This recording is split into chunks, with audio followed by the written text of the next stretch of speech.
పౌరమానానికి చాంద్రమానానికి మధ్య సమన్వయం చేస్తూ ఉంటాం. నిజానికి ఈ సమయంలో మార్గశిర మాసం దరిదాపుల్లో ఉంటుంది. ఈ సంవత్సరం మనకి సరిగ్గా కార్తీకం వెళ్ళి మార్గశిరం వచ్చిన మర్నాడే మనకి ధనుర్మాసం ప్రారంభమవుతోంది. కానీ ఒక్కొక్కసారి ఈ కార్తీక మాసం ఇంకా ముందే పూర్తయిపోయి మార్గశిర మాసం కొంత అవుతూ ఉండగా ఈ ధనుర్మాసం ప్రారంభమై పుష్యమాసం కూడా ఈ ధనుర్మాసంలో భాగమవుతూ ఉంటుంది. కనుక చాంద్రమానానికి సౌరమానానికి సమన్వయం చేసుకుంటూ మనం అన్ని పండుగలు చేసుకుంటూ ఉంటాం. ఈ ధనుర్మాసం మాత్రం ప్రత్యేకంగా ఒక వ్రతంగా చేసే పద్ధతి ఉంది గనక దీన్ని ధనుర్మాసం అని అంటున్నాం. సూర్యుడు ధనుసు రాశిలో ఉండేటటువంటి కాలం ధనుర్మాసం. మరొక ఉత్తరాన్ని చూద్దామమ్మా. పద్మలత గారు గుంటూరు నుంచి మనకి ప్రశ్న అడుగుతున్నారు. ధనుర్మాసంలో పాటించవలసిన నియమాలు ఏంటి తెలియజేయండి అంటూ రాస్తున్నారు. సూర్యుడు ఆత్మకారకుడుగా చెప్తారు జ్యోతిష్ శాస్త్రంలో.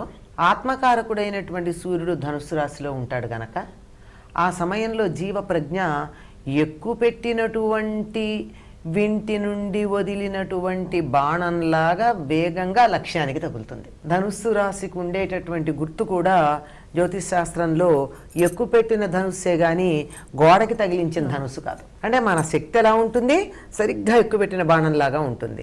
ఆ లక్ష్యం ఇటుపక్క పెట్టామా అటుపక్క పెట్టామా అన్నదాన్ని బట్టి ఆ లక్ష్యానికి వేగంగా వెళ్ళి తగులుతుంది.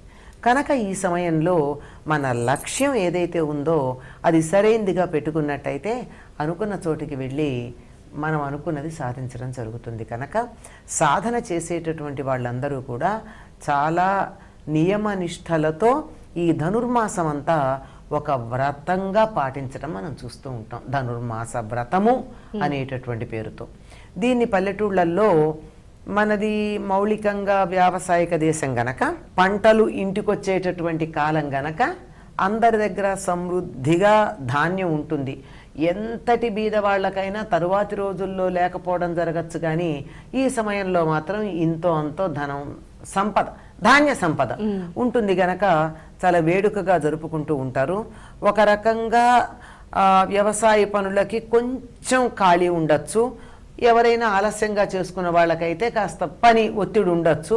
ఈ సమయంలో నెలపట్టడం అని ధనుర్మాసం ప్రారంభించినప్పటి నుంచి ఒక నియమంగా, ఒక వ్రతంగా పాటించే పద్ధతి ఉందమ్మా.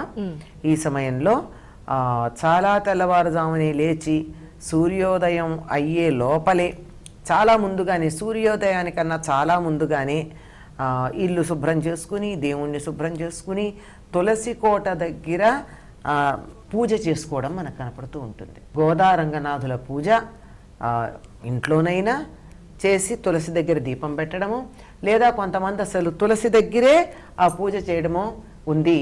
ఒకవేళ మేము గోదారంగనాథ పూజ చెయ్యము అనుకుంటే కనీసం తులసి పూజ అయినా ఈ కాలం అంతా చేస్తారమ్మా.